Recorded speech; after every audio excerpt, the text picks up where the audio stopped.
All right, and welcome everybody. Today is Thursday, July 13th, 2017. Today is actually my son's first birthday, so I'm probably gonna be leaving work a little bit early today, but we're gonna be celebrating that. For those of you who don't know, I've got a 4-year-old daughter and now officially a 1-year-old son, and I have another boy on the way in September. So we're going to be pretty busy. I also just sold my primary residence and I'm going to be moving next week, which is the same week that we're going to be hosting the Fix and Flip Summit. So to say that this is going to be a pretty busy next couple of 7 to 10 days for me is definitely an understatement. So I'm going to jump into everything. Please do me a favor, type any questions you have into the chat box so that we can hit on as many things as possible.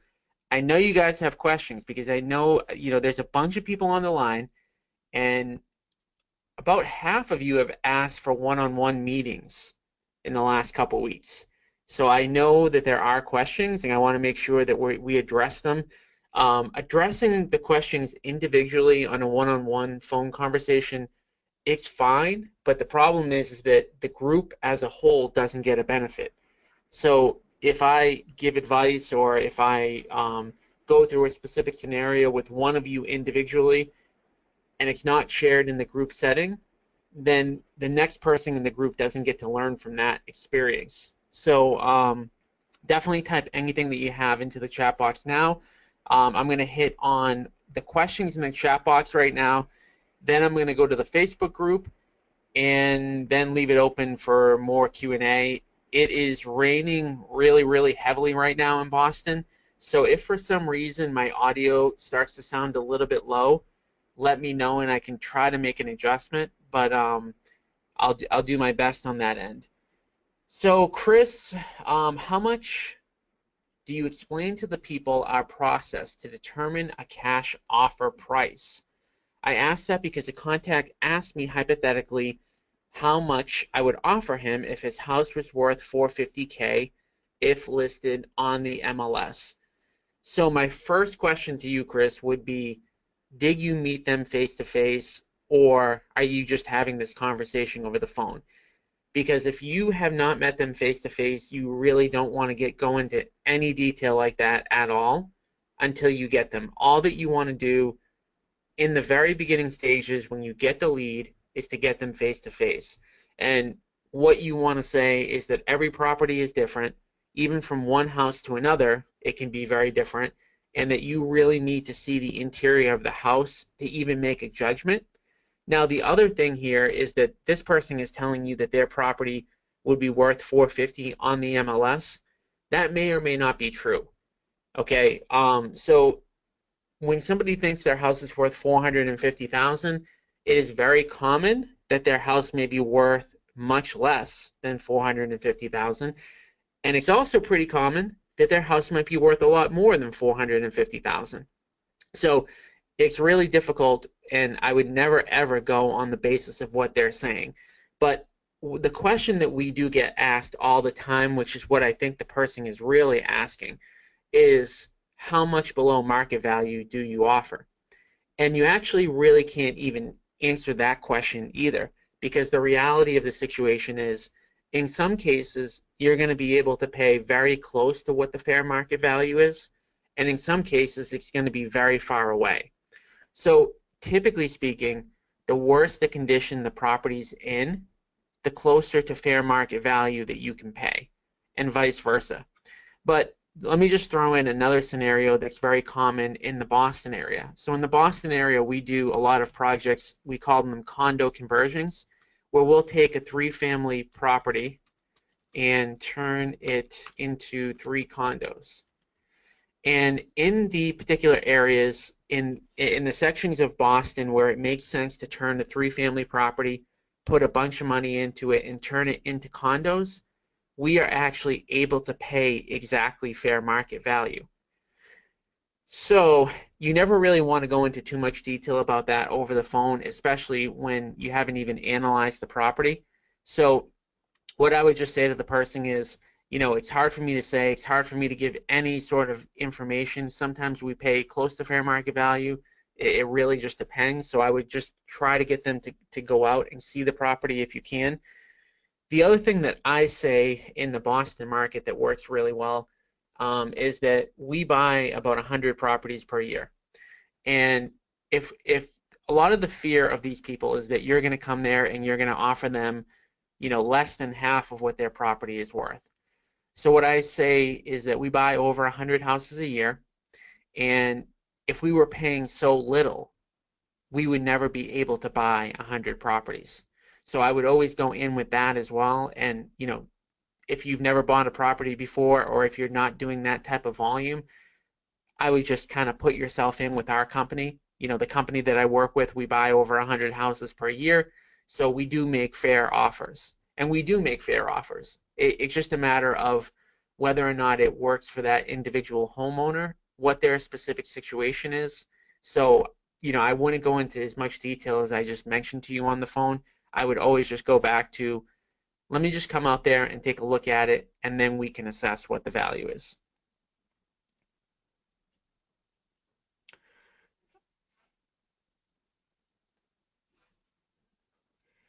Mike, a lot of seminar examples I see are homes with a 200K median. So 200K average price. What happens when 700K is the median? There's no difference. There's no difference. Well, let me tell you the basics on that. So if the 700K median price point, the differences are, one, that if you're gonna fix and flip, you need a bigger down payment, which is obvious. The second thing is that the numbers, the spreads are going to be a lot bigger. So you're going to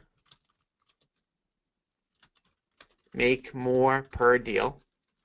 So for example, in my market, the average fix and flip profit is 60 to 80K. And somewhere like Los Angeles, it's more like 100K. In somewhere like Minnesota, it's 30 to 40K. So those are the differences between high price markets and low price markets. The difference that you're going to see, though, is that if you just run the numbers really quickly, let's say that 700,000 is your ARV and 100K in repairs. So you're going to take 70% of $700,000 to get to the 490, minus the 100,000 in repairs, which is going to get you to 390. So you can see that there's a huge number spread between 700 and 390. Now let's just run this again really quickly. 200K ARV, 50K repairs is going to get you to a 90K offer price. So the spread between the 90 and the 200 is a lot smaller. That's really it. I will tell you this, 700K is a really high price point for almost any market, unless you're in, what market are you in, Mike? Unless you're in like San Francisco or an area like that, I would try to find a specific area in near where you live that's a little bit lower priced, because the higher the price, not the higher the price point, but relative to where you are, if you're in the upper price band of where your market is, it's going to be much harder to get a deal. Yeah, so San Diego, there's definitely a lot of properties way lower than 700 in San Diego. San Diego's big. There's a lot of different kind of pieces, parts of San Diego where you can get properties in the $300,000 to $500,000 range, and you're going to find in those specific areas it's going to be a lot easier to get a deal. So I know that San Diego can even go higher than 700, but what you want to look for is you want to look for the areas where there's more financial duress, and you want to look for the areas where you can find where the most first-time home buyers are buying. So that's where I would go after, and I know for a fact there are areas in San Diego like that.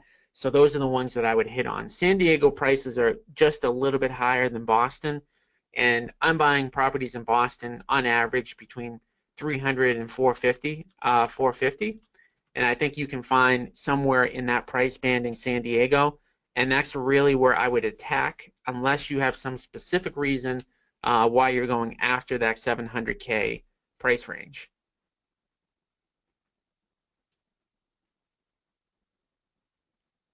Let me know if that makes sense.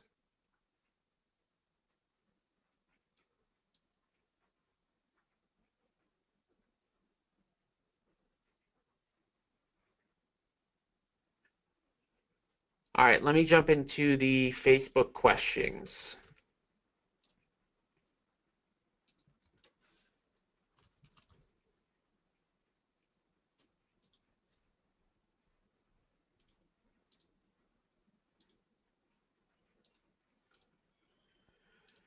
Oh, sorry about this. I get all these chats open.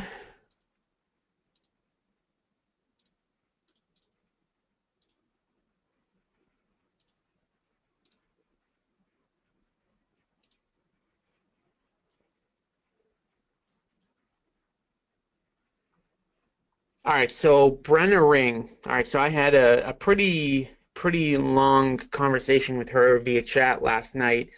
And so Brenna's excited to be part of a group. She has a small amount of startup capital, which translating into, I think, about $10,000. She has connections with a hard money lender. Her challenge is she's been unable to locate a seller willing to sell low enough for her to obtain hard money. Now, what I found out after talking to her is she's got a hard money lender. By the way, Brenna is out of the Atlanta area, and she has a hard money lender that will do 100% down financing, zero money down financing, will fund her 100%, but she has to get a deal at 65% of ARV. Okay, so 65% of ARV is tough. I mean, we're shooting for 70% of ARV, and 70% of ARV is even tough. 65, 65% of ARV is even harder. Not impossible though. But so that's what she needs to get in order to do it. So she's been looking for deals. She's got wholesalers sending her properties all the time, but hasn't found anything good enough. Any suggestions as to how to do this, etc. All right, so there's a few things here that I want to cover with this specific scenario, and I'm just going to pull it up right on the screen here. All right, so Brenna, Atlanta, Georgia, has 10K, has a hard money lender that will do 0 at 65% ARV, can't find a deal. Okay, the first thing I want to hit on is wholesalers. So, in general, I would never rely on anybody to find me a deal ever. So we fix and flip over 100 properties in the Boston market every single year. We are the biggest brand name in the Boston market. Every real estate agent knows us. I've got 150 real estate agents just in my office alone. But even outside of my office, we're very well known. We get maybe 4 to 5 deals a year from wholesalers, agents, and attorneys. This business is not a referral business. This is not listing homes. By the way, Brenna is a real estate agent. So it's not a referral business. You will get some referrals. We get very little, and we do tons of volume, and everybody knows we can close, and everybody knows our name. So we get 5% of the deals that we do every single year from wholesalers. And I look at those deals as extra, as as bonuses. I don't look at that at all as something that I'm going to get for a guarantee. The other problem with wholesalers, there's actually a lot of problems with wholesalers. First thing is they have to make money. So we're talking about a market right now where it's really difficult to get a good deal. Um, Never mind pay somebody else. So in general, a wholesaler is going to have to really get a deep, deep discount in order to make money, which is tough. So a lot of people aren't able to do it, mainly because they either aren't willing to spend money on marketing or they are spending on the wrong things. Okay? The other problem is there are many people running around claiming to be wholesalers that have never done a wholesale deal before. Every single time Fortune Builders or a company like that goes through your neighborhood, they literally put 50 to 100 people in business as wholesalers in a weekend. Meaning that people go to a 3-day seminar, they get excited about wholesaling, and all of a sudden you've got 50 to 100 people that are going to be out there claiming that they're wholesalers, sending you deals. And by deals, I mean stuff that doesn't make sense. So my whole kind of point to this is that she's probably getting, like she mentioned, she's got wholesalers sending her properties all the time, but none of them are good deals. Okay, so that's common. You never want to rely on anybody else for your deals. So she's asking, what can she do? And so I followed up with her, and what she said to me is that the hard money lender would cover the 100% of the finance of the no down payment, and they would also cover the construction costs, but they would not float the month-to-month payments. So she would have to be responsible for monthly mortgage, taxes, insurance. And her bucket, her amount of money that she has on the sidelines is 10K. So she doesn't have enough money to even do a deal. So even if she got a deal at 50% of ARV tomorrow, she could not even float the monthly mortgage payments. So by the end of the conversation, basically, what we came to the conclusion of is that if she really wants to do this, the only realistic way to do it is to spend money on marketing and be the wholesaler. Now she's an agent, so the good thing for her is that any sort of deals that come across her plate that are more retail, she's going to be able to list those properties. But before having this conversation, she's looking for deals to flip when she doesn't even have the capital in order to float the flip.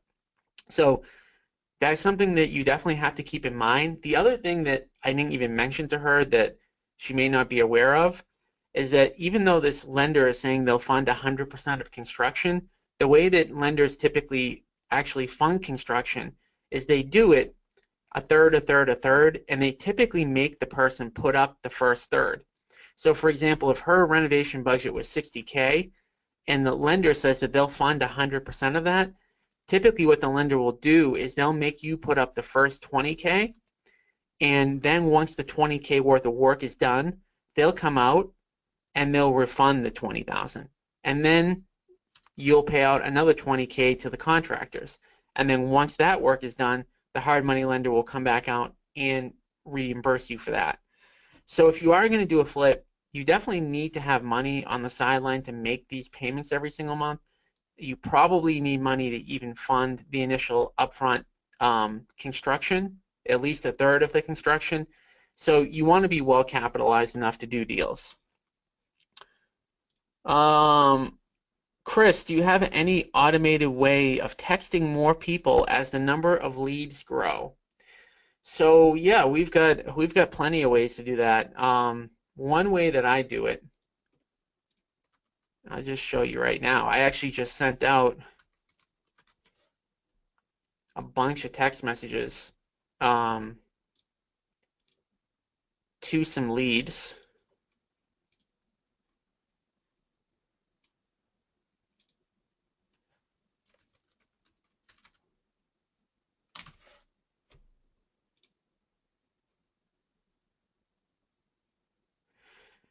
So this is actually a recruiting database that we use to recruit agents in our office. to our office. And this is a Google Sheet. And now what happens is the way I have this Google Sheet set up is it's linked to the cell phone. So when I type a message into this box, it automatically goes out. And I can help you set this up once you get to the point where you have enough leads that it's worth doing. And so whatever you want to say in the message, you just copy down. Like in this case, we sent out 193 texts to all of these people that were looking to recruit into the office, and you can do the same exact thing. Having said that, I do think you'd probably be better off hitting them on the phone. And what I would recommend doing is using Mojo Dialer. And Chris, I think you've already talked to my sales manager, Kerry, but if you haven't, it's not urgent that you learn how to do this now until you get enough leads, but you'll definitely want to learn how to use Mojo so that once you do get up there in the amount of leads that you have, that you can blast out a bunch of calls. So on Mojo, you can typically reach out to about 100. You can make 100 calls per hour. So you're going to be way far away probably from even needing to do this. Well, not too far away. You might be 2 months away, but I would recommend using Mojo because it's a lot harder. People respond a lot less to text than they do. Well, no, they don't respond less to text. They're harder to book via text. They'll respond via text, but you won't be able to engage them in as good of a conversation via text message. So I would load them into the dialer and I would hit them that way first and back it up with the text message if you're not getting any responses.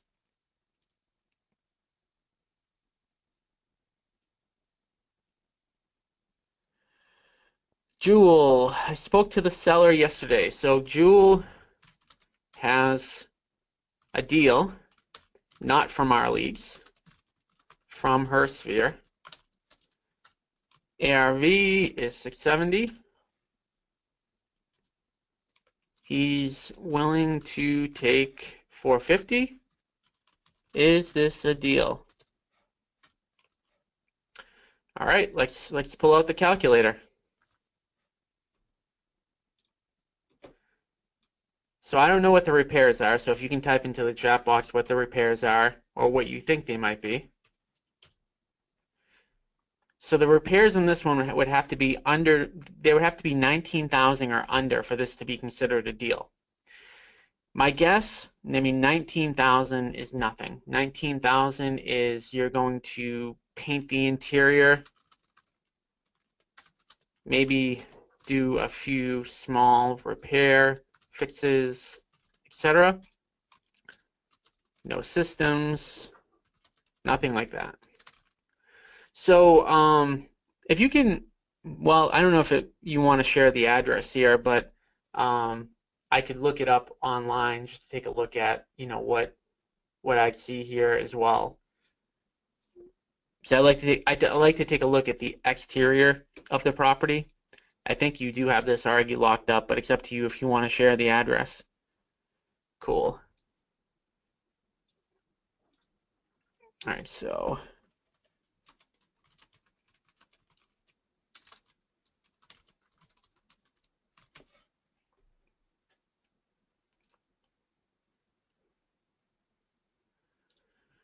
all right, so my first thing, see this on the map, this concerns me right here. And you would know better than me, I have not been out here, but is this a problem? This highway right here, does this impact this noise? Is it a big takeaway? Let me just see here how far this is off of this.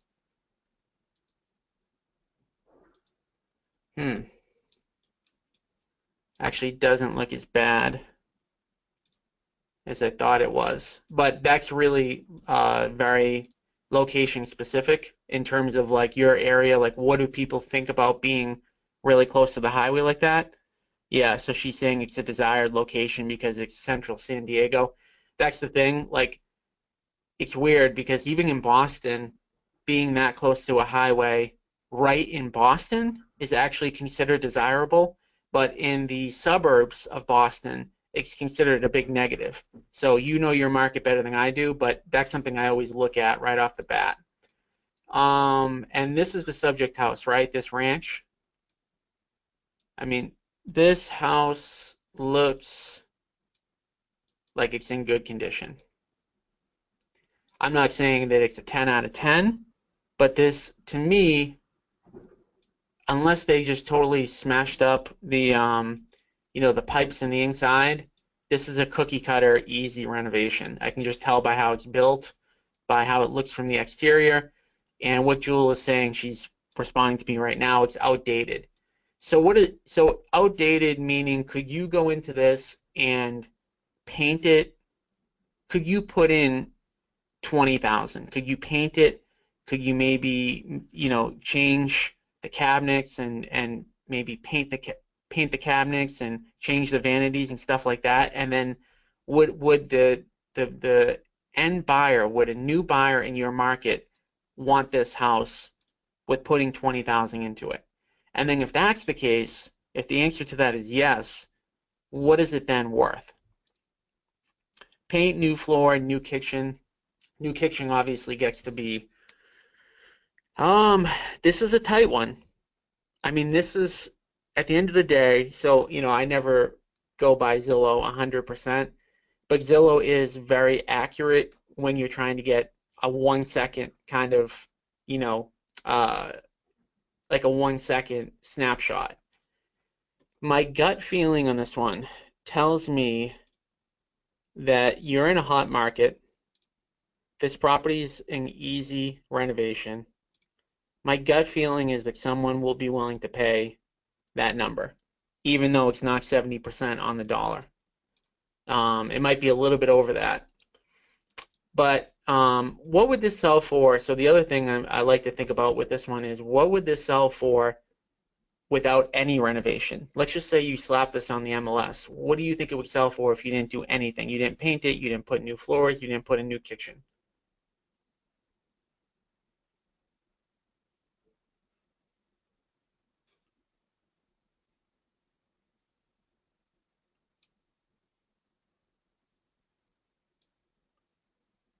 $530.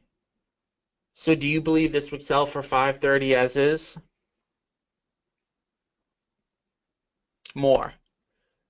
Yeah, I mean, 550. Yeah, I mean, someone will buy this and make money at 450. Not in every market, but in your market, there's just limited supply. I'm pretty confident that you'll be able to find somebody for this.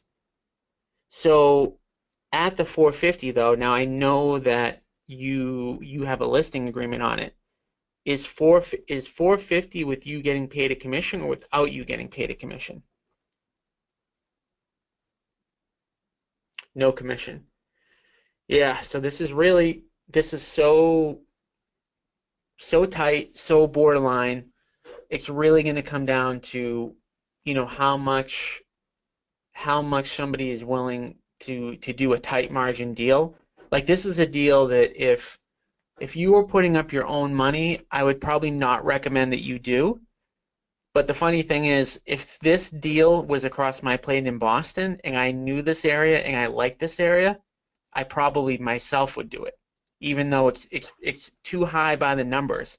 Because in this market, I love these deals where you can just go in, paint, carpet, maybe do a small kitchen reno, and have the product back on the market in a hot area within 30 days. Because I don't have I'd have to run all the numbers, like, holding costs and all that. But my guess is that at the number that you're telling me, someone can probably make 50 to 60,000 on this deal in a month, which is really, those are really the deals I like myself personally. Like, you could get a house like this, say this was a complete gut job and it was $100,000 renovation and you got it for a lower price. I would actually personally rather do this deal myself than the one that's at 70 cents on the dollar that needs the $100,000 worth of renovation, because I can turn these over really, really quickly. Um, so what I would probably try to do is see if he will allow you a one-time investor open house. And so the fact that you're wholesaling this, what I would probably do if he's willing to net 450 and you're at, say, a 6% commission, I'd probably try to work your commission into it and then get the listing on the back end. And I think that it's definitely possible you might be able to get this deal done. So if you market this and you need 475 or 480 and then you get the listing on the back end, so you would end up making on this one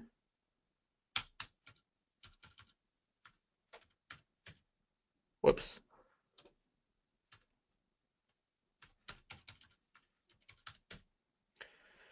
28.2 on the purchase, and then let's just say on the resale it's 600 and you make another 2%, you're going to make 40 in total.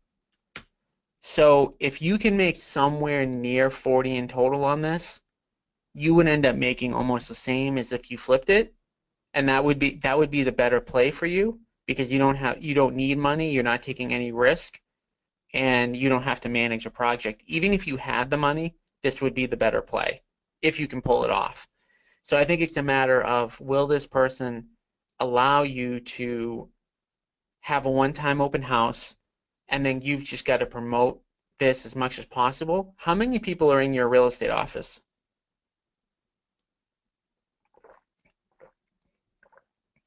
50. All right, so you've got 50 people in your real estate office. You've got enough people in your office where if you blast this out internally, someone should probably have the only issue with blasting it out internally is you're going to cut your commission down. But first, I would probably start out by promoting it without blasting it internally, and then I would blast it out internally. Okay, you already have a list of investors. Okay, that's awesome. So if you already have the investors, then I would see if this person will allow you to do a one-time open house, 1 hour in and out, where he's out of the property or she's out of the property. Hopefully, get them through. And if you get 10 people through this house, you're going to know whether or not this is a deal, because if all 10 people pass on it, then you know it's not a deal. And then if 10 people pass on it, then I would just go back into the listing route. I mean, you're in a good position on this one because you're going to make money on this no matter what. It's either going to be a deal where you make the whole commission up front and then get a commission on the back end, or you're just going to make the commission on the front end. But if you do list this property and you say that you list this property at $499, you're probably going to get multiple offers and it's going to be sold that weekend. So it's going to be a really easy listing. But I would first try to maximize as much as you can make on the front end and the back end if you can by doing that one-time open house. It's kind of a shame because if you had this deal at $425, I would say it's 100% guarantee. It's just right on that kind of line where it's going to be kind of depending upon what investors in your area need a deal. Because this is a deal where they're going to say, well, it's a little bit more than I want to pay, but it's easy and I need my next project. So I think you're in good shape. I would just promote this. I would see if he'll let you do that one day, walkthrough, and then go from there. All right, let me jump back into the questions.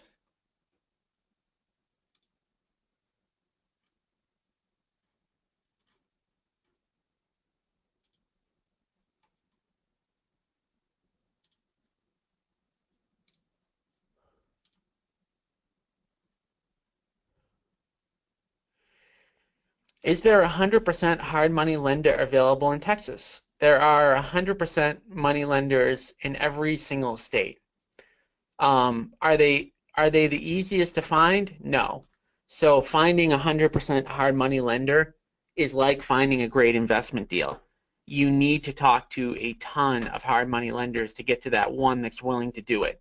So in every market they exist. In Boston, so I don't want to say I know every hard money lender in Boston because I don't, because new hard money lenders come out all the time. So people decide that they want to be a hard money lender every single day. People will cash out like one of my best friends actually just cashed out. He had a bunch of stock options. His company sold, and now he's lending money. So there are new lenders that come into the market every single day. And especially with the stock market at all-time highs, people are selling their small businesses at all-time highs. There are people that are willing to do this, but you have to really look, and you have to look long and hard. So finding a 100% hard money lender isn't the only way that you can do deals with no money down. You can also do deals with no money down by partnering with people. You can also do deals with no money down by wholesaling deals. You can also do deals with no money down, just like the one that Jewel is doing. If she can pull it off, she's going to make the same as a flip without putting up any of her own money. So it doesn't even make sense on that deal for her to even do the project. So I wouldn't always focus on this, because sometimes this isn't even the best, method for making money on a deal. But if you look long and hard, and I'm saying really put in the effort, don't make 2 phone calls, you will end up finding somebody who will be willing to do it. Mike Bogard, when buying properties, are you buying as a separate entity than your brokerage? Yeah, you can't buy a property in a brokerage name. So my brokerage and my development company, my investment company, my fix and flip company are 2 separate entities. And for those of you who are coming out to my office next week, next Wednesday, Thursday, and Friday, you're going to see that we're in the same building, but we even have separate doors. So there are separate entrances, because it actually does need to be that defined, that they're different companies. So we're buying from separate entities.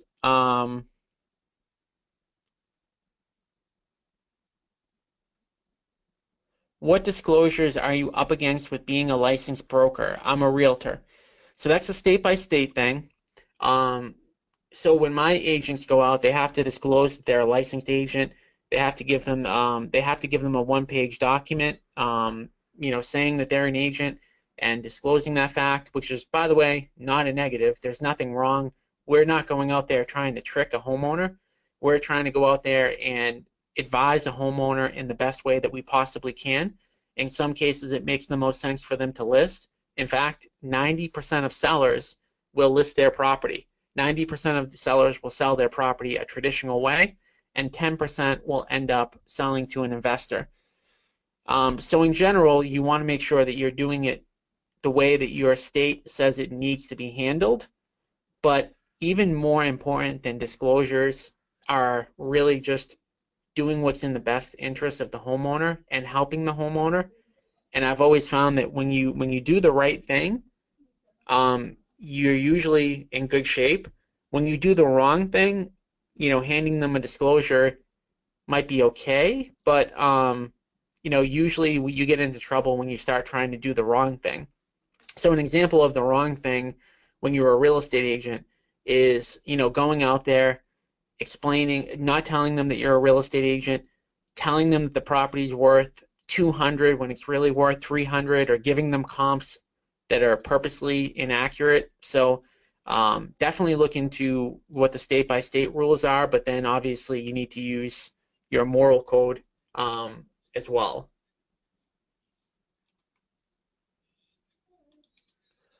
All right, so with the Mike, with the San Diego opportunity, how do you deal with other investors? Whoops. Sorry guys, can you still see my screen? My screen just kind of went black for a second. Just let me know in the chat box if you can see my screen. It's black. Okay, so you can actually see what I'm seeing. Well, I can answer this question. I have a feeling I'm going to have to restart Chrome here.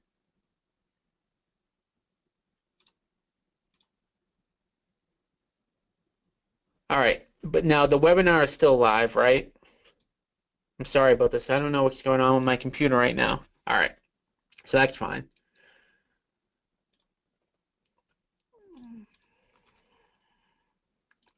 All right, so Mike's question was, with the San Diego opportunity, how do you deal with investors going behind your back and talking directly to the owner?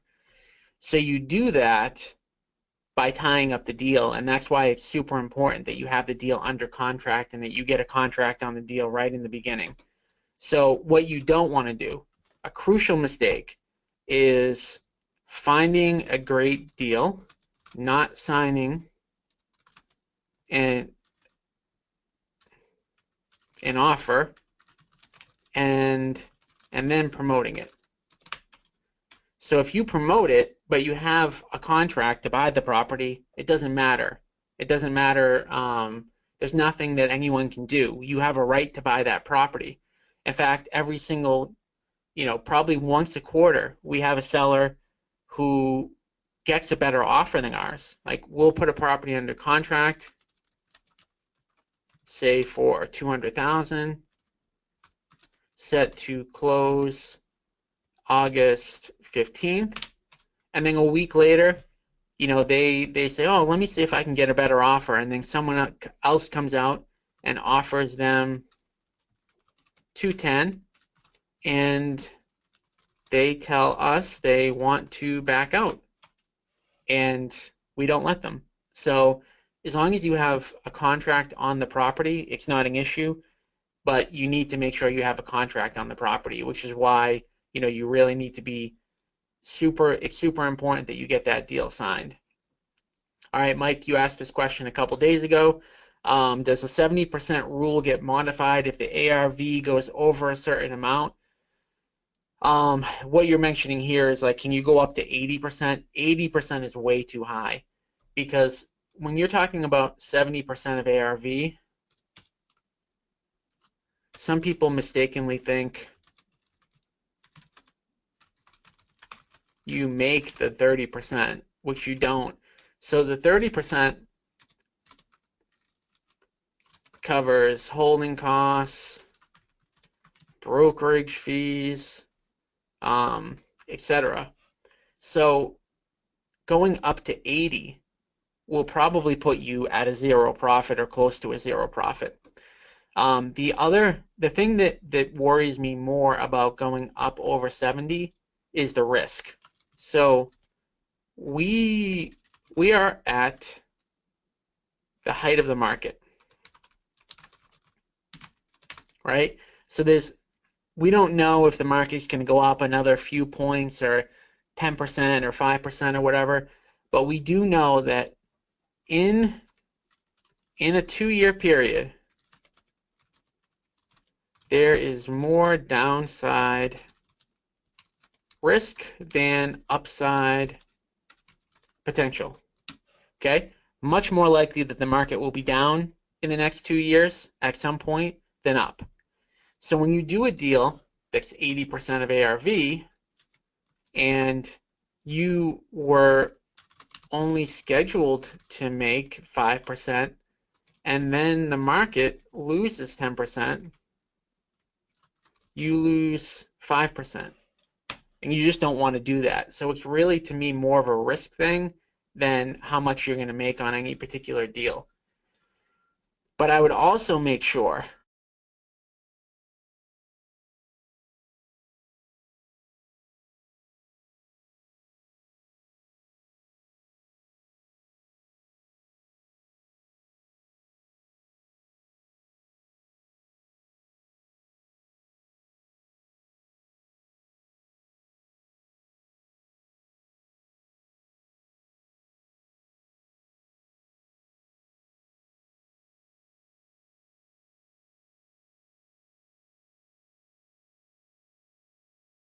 I kind of like the deal. So I think you have to look at every deal.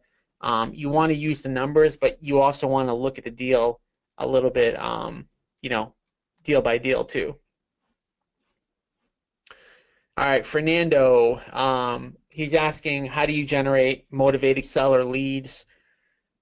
Should he create a website, a landing page for AdWords and Facebook and all that good stuff?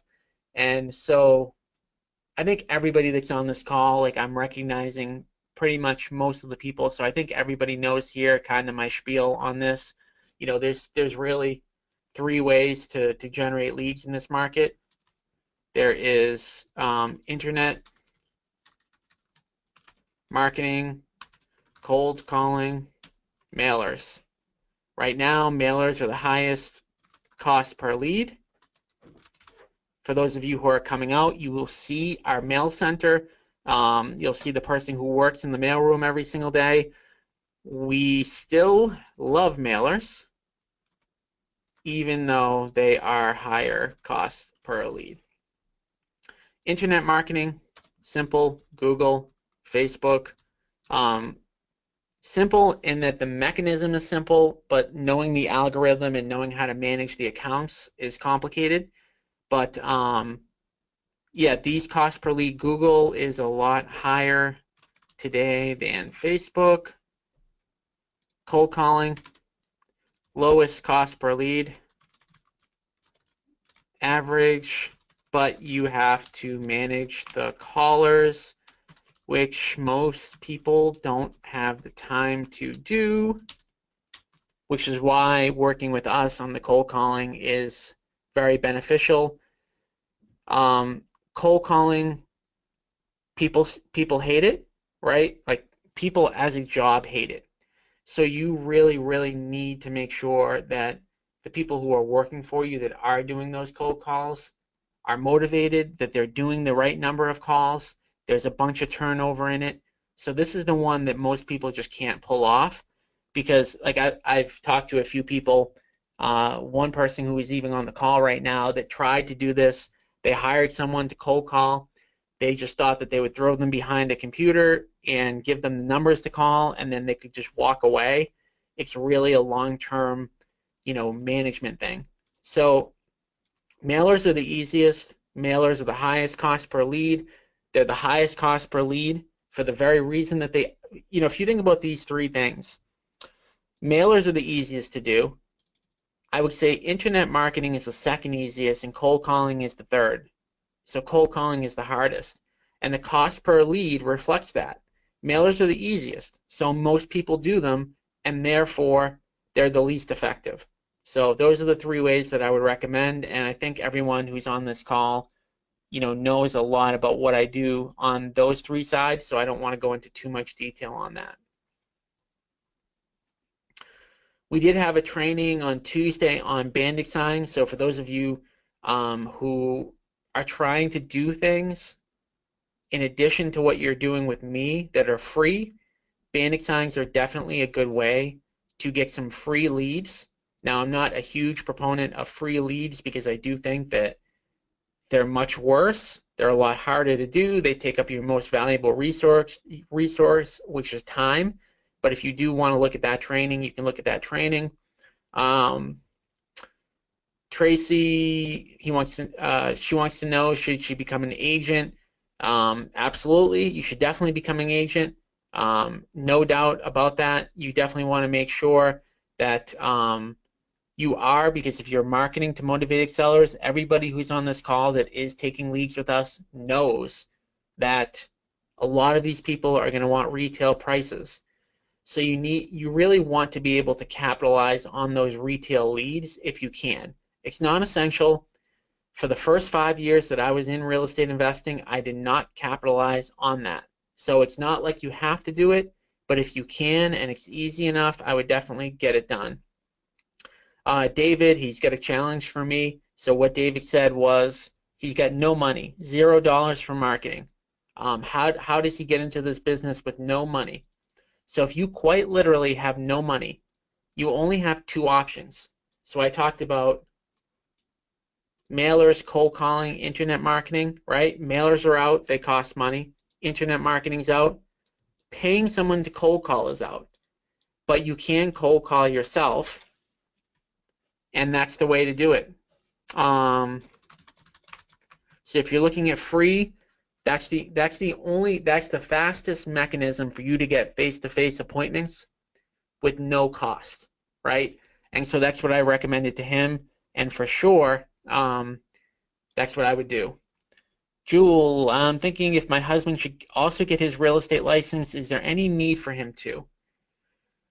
I don't know, because you're licensed. I don't know that there would be a need to right now.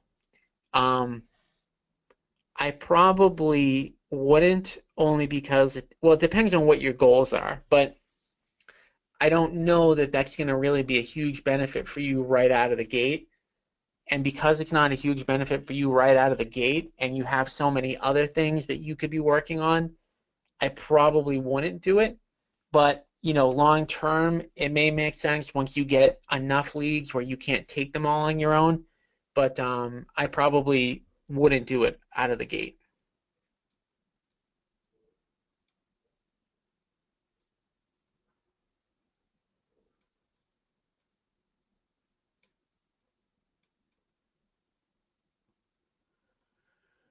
All right, so we got two more questions. No, three more questions. Again, whatever you have, type it in. If I don't see anything else in the next few minutes, I'll wrap up after going through these last few questions. So Natalie, she's on the phone with another investor in St. Louis. They found success in finding homes by sending letters to family members of the deceased, aka probate. They go through the obituaries, blah, blah, blah, blah, blah. She'd like to hear my thoughts. So probates are good. The reason why we don't start people with probates is actually a few reasons. Number one, probate data is expensive. So I think I pay $10K a year just for the lists. Okay, so probate data is not cheap, right? So for somebody that's on a shoestring budget, or maybe they have the money but they just want to be as efficient as possible in day one, just paying for the probate data. And actually, let me just pull up, let me see if I can find exactly what I get just to show you.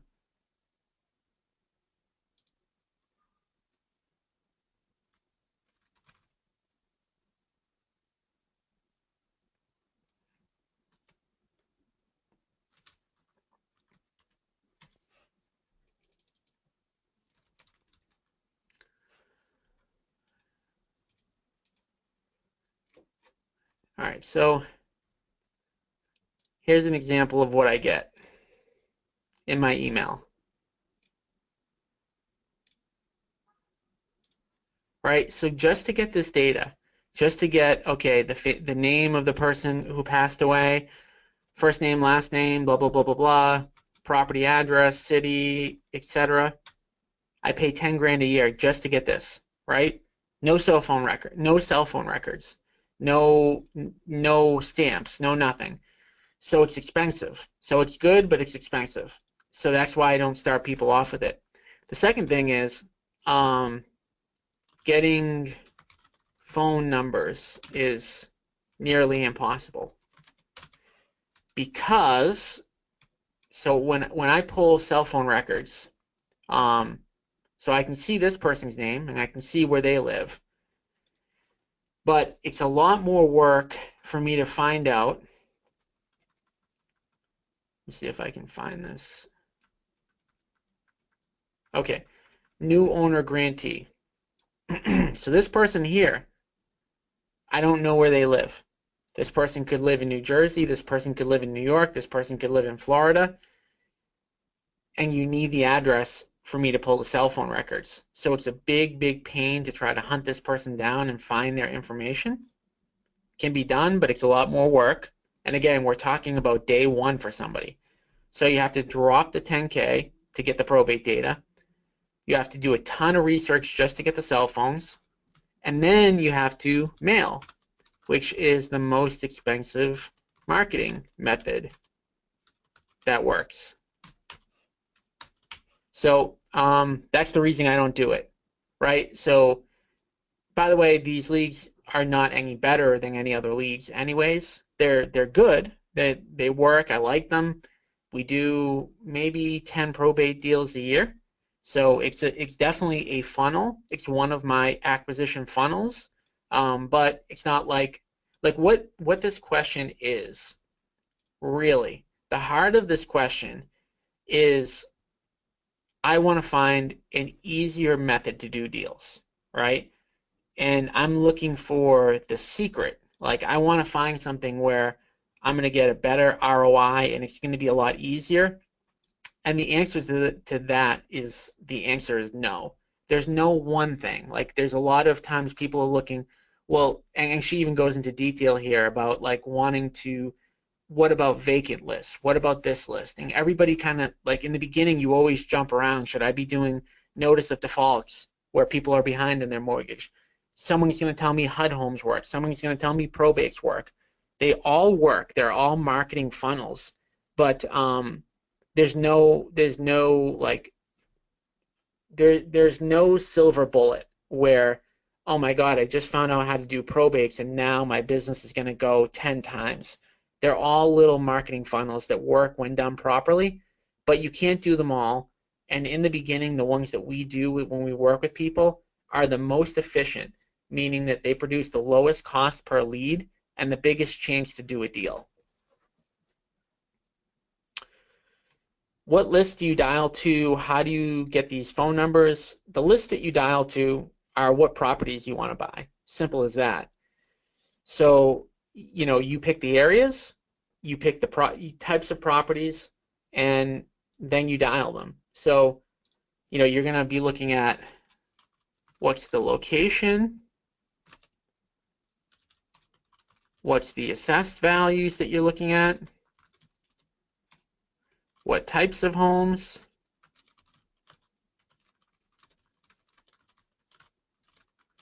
so you want to have a property profile. And then you're going to go into public record. You're going to make a list of all of these types of properties that fit your profile. And then, so this is the property profile. Then you have the homeowner profile. Over 50, has lived in home for 10 plus years, has equity, etc. So that's how you build the list. And then the second thing is like, how do you get the data? So the cheapest way to do it is Cole Realty Resource, which is $2K a year. Their records are inferior to the ones that I pull, but the ones that I pull cost about 20 to 25 cents per record. So they're really expensive, but they're worth it. Owners are in complete denial about the amount of work that needs to be done. Yeah, homeowners, it's common. It's very common for homeowners to be in denial about the condition. You're not really looking for, and I might have hit on this question last week because I kind of vaguely remember it, but just to recap, because I think this is the last question, you are looking for the homeowner who is undervaluing their property. So it's not necessarily about forcing the person who has a bad property to see that they have a bad property. The one that Jewel put up is actually what you want, which is the person that thinks their property is bad, but it's really good. Like again, I'm looking at that property that she put up. I mean, that's a decent property. That's an easy renovation. Now, that person may not think their property is bad. It might just be that they have a reason specifically that they want to sell to an investor. But that's really what you're looking for. You're looking for the person who thinks their property is a 2 out of 10 and it's a 6 out of 10. That's your seller. So there is vice versa on this, where their property is a 2 out of 10 and they think it's a 6 out of 10. And the only caveat I'll put into that is the person who thinks their property's a 6 out of 10, but it's really a 2 out of 10, they're going to come to reality at some point if they really want to sell their house. So it is not uncommon for the person to tell me that they won't take anything less than 200K, and then they shop it to 3 or 4 or 5 investors, and they keep getting offers in the 140 to 150 range, and then they get fed up. And then typically what happens with those sellers is that they go to the first person who has a reasonable offer, who's still in front of them. Because what happens is most investors are putting in offers on the same type of formula. So what ends up happening is that they may get a bunch of offers in the 140 to 150 range. And if you're the person that's in front of them and your offer was 147, and maybe someone else made them an offer of 150, right? If you're the one in front of them, you may be able to get them at the 147 or just have the opportunity to still buy it at 150. So if you're the relationship that they have, it might be worth it for you to go up 3K to match this person. Whereas if you weren't in front of that person, they may have just came back to the highest offer and said, great, let me take this offer. All right, so if anyone else has anything else, just type it into the chat box. Very excited about having everyone come out to the office. It's going to be really good. We're finalizing all the details now. We've got all the food ordered. I'm sure I'll screw up something for sure because event planning, even though I'm having like my admin handle most of it, I guarantee I'm going to forget a bunch of stuff. I'm just hoping the stuff that I forget is not anything super important. But either way, we're going to make sure it's good. I just finalized kind of all the content that we're going to be talking about, and we have some really good stuff. And we're literally probably going to be able to show you every single thing that we do in our business just in 2 days. So I think it's going to be really valuable. I'm excited to see what people think, what the feedback is.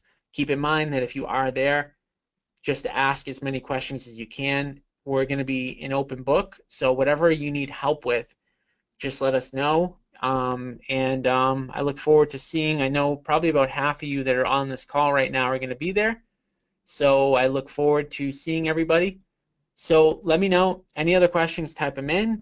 If not, I look forward to seeing you guys in person next week. There won't be one of these calls next week because we will be presenting at the office for the people who are here.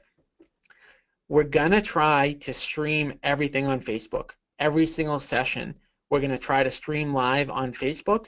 So for those of you who are on the call that haven't been on any of the daily sessions that we stream, if you go into the Ocean City development page, every day I'm going live at 4 o'clock for people that need help. And of course, this is going to freeze up on me, but you'll see the videos in here every single day. So here's a video where I'm going live. That was yesterday. Here's the day before that.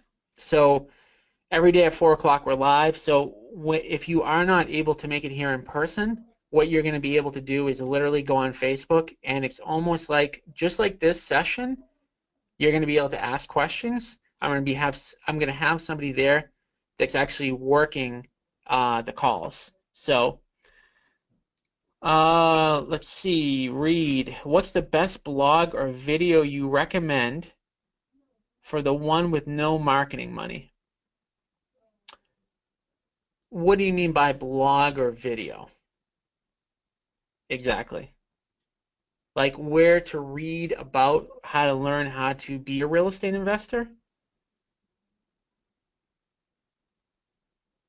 Yeah, I mean the best for sure, for me is going to be my stuff, right? So if you go into the Facebook group Questions for Tom, this group right here, and you sign up, so there's two really good things about this group. The first is that any question that you ask in here, you're going to get answered, right? So you're going to get your questions answered, and then you're also going to be able to see what other people are asking. Then every single day at 4 p.m., I'm doing a live Q&A session. So you could literally jump on every single day at 4 p.m. Eastern and ask questions. So I think that's the biggest thing. It's not super complicated. If you have no money, like I'm talking $0, you need to cold call or door knock. Those are the only two ways to do this business. So that's what I would recommend doing: cold calling and or door knocking. And then, like, if you want to get coaching, completely free coaching, jump into here every single day at 4 o'clock and ask me questions. You want to know what to say when you cold call, you want to know who you should call, jump on here and I'll give you, as much information as you need. The reality is it's not super complicated, but it's hard work. So the work that's required, it's the work that's required when you're doing it with no money is a lot less fun than if you have money. So if you have money and you can spend money on marketing, it's faster and it's easier, because if you have money, I can literally just produce leads out of thin air and they're going to go to you, and all you're going to have to do is call them and book them and meet them. So when you don't have money to market, then you have to do the marketing yourself and you need to spend your own time. So instead of you just getting a lead that's going to come into you that someone at my company helped generate, you're going to actually literally need to get on the phone and call through 1 million people. So it boils down to, how bad do you want to be in this business? So if you want to be in this business bad enough, you can do it. You don't need money. It just makes things a lot harder. So I think you really need to think about how bad you want to be in this business. And if you do, jump on these live sessions every single day and put in the work every single day. I'd be on the phone every single day if I were you, calling every single person in the neighborhoods that you want to do deals in and saying, look, I'm an investor in your area. I'm buying properties. Would you considering offering your home? And I would make 500 or 600 of those calls a day on a 3-line dialer and just keep banging the phones until you get there. The other thing that I would do for sure, and again, I don't know how tight of a budget you're on, but I'd also get my real estate license, because what you're going to see is when you start marketing for these properties is you're going to get a ton of people that are going to want retail, and you're going to be able to make passive income by listing houses. So this is my son, by the way, just so you guys can kind of see what my life is like here. But so yeah, that's what I would do. Hopefully that answered any questions that you have. The other place to go, but I hesitate to almost give it to you because there's a lot of misinformation, is BiggerPockets. So if you go to www.biggerpockets.com, it's a forum.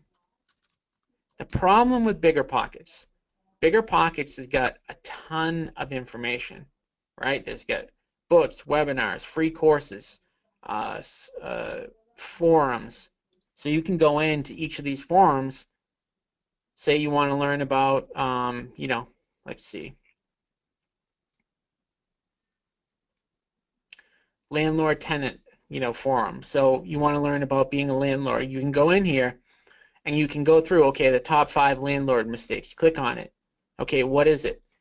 The biggest problem with BiggerPockets is that it's not monitored for good content, meaning that somebody who's never done a deal before, quite literally never done one deal before, can go in here and they can give their opinion on real estate investing, and there's no check to say, wait a minute, that information is incorrect.